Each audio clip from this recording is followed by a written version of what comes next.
Mes sœurs, mes frères, bienvenue dans cette méditation sur les textes du jour, en cette 8e semaine du temps ordinaire, pour ce mardi 30 mai 2023.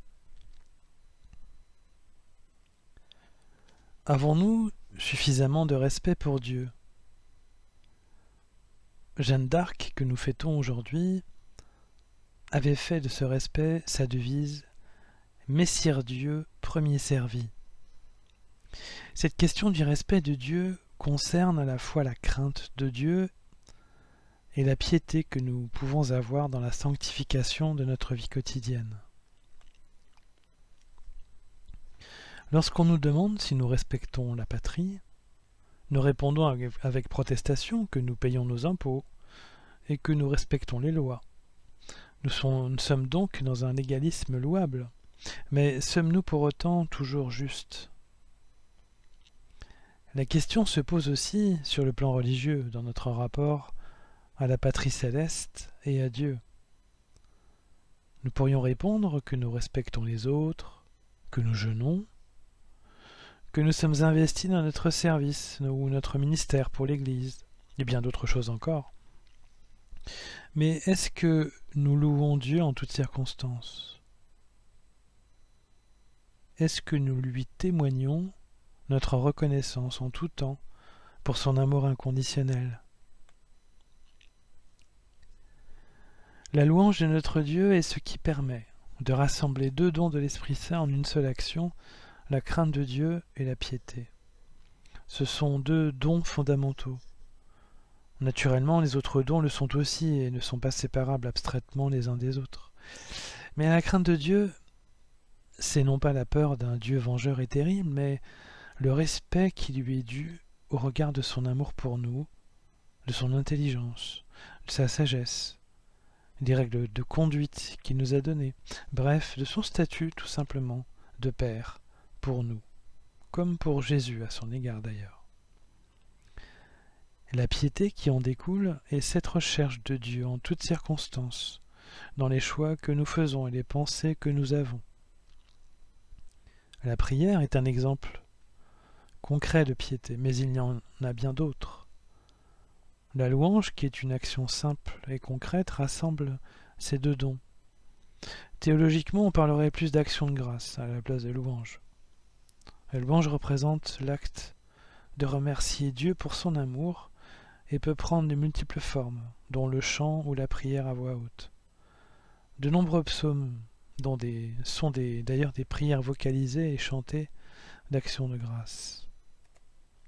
Alors, mes sœurs, mes frères, louons-nous suffisamment Dieu à toute occasion ? Même quand cela ne va pas ?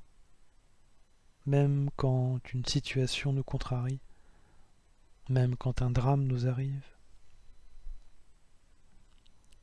Le psaume 49 de ce jour insiste sur ce point.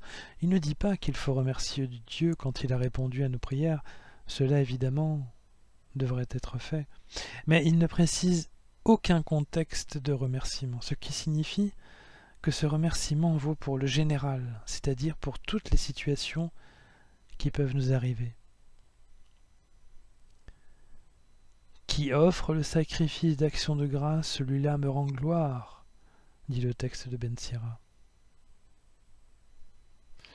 D'ailleurs, ce texte, qui était un livre, le livre du Siracide, où on dit aussi l'ecclésiastique, à l'époque on disait plutôt l'ecclésiastique, était un livre très utilisé dans les premiers siècles de l'Église pour l'enseignement des nouveaux baptisés, pour les règles de conduite qu'il contient. Ce texte précise justement que l'action faite avec piété est plus importante que le sacrifice en lui-même, lorsqu'il dit « L'offrande de l'homme juste est comme la graisse des sacrifices sur l'autel, son agréable odeur s'élève devant le Très-Haut. »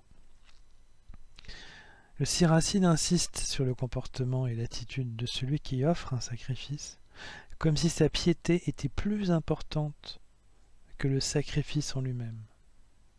En effet, sans disposition intérieure à la sainteté de sa part, le croyant ne fait qu'offrir un sacrifice purement légal, sans amour ni reconnaissance en retour de l'amour de Dieu. La louange nécessite une disposition intérieure faite de renoncements importants et successifs à ce de quoi nous sommes faits de manière superficielle.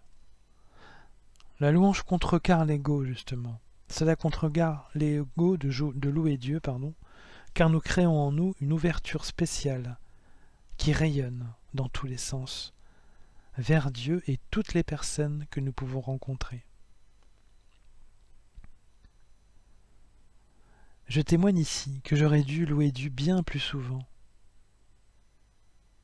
car toutes les fois où je ne l'ai pas fait, ai-je eu de quoi dépasser mes drames et mes larmes? Ai-je été consolé?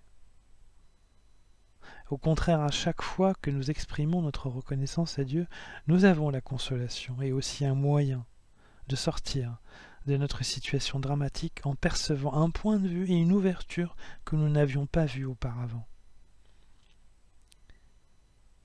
La louange est ce qui réjouit Dieu et qui nous permet de grandir spirituellement. Elle nous donne une paix qui est insaisissable. La vie quotidienne permet tous les jours de remercier Dieu. Alors, mes sœurs, mes frères, ne perdons pas de temps. Ne craignons pas, comme nous le dit Jésus à Pierre dans l'évangile de ce jour, quittons ce que nous devons quitter et suivons la marche de notre Seigneur et Sauveur. Nous recevrons en cette vie et plus tard ce que nous avons perdu, comme le dit l'Évangile, au centuple, maison, frères, sœurs, mères, enfants et terre, avec des persécutions et dans le monde à venir, la vie éternelle. Cela en vaut la peine, et ce n'est que justice pour notre Dieu qui nous a aimés le premier.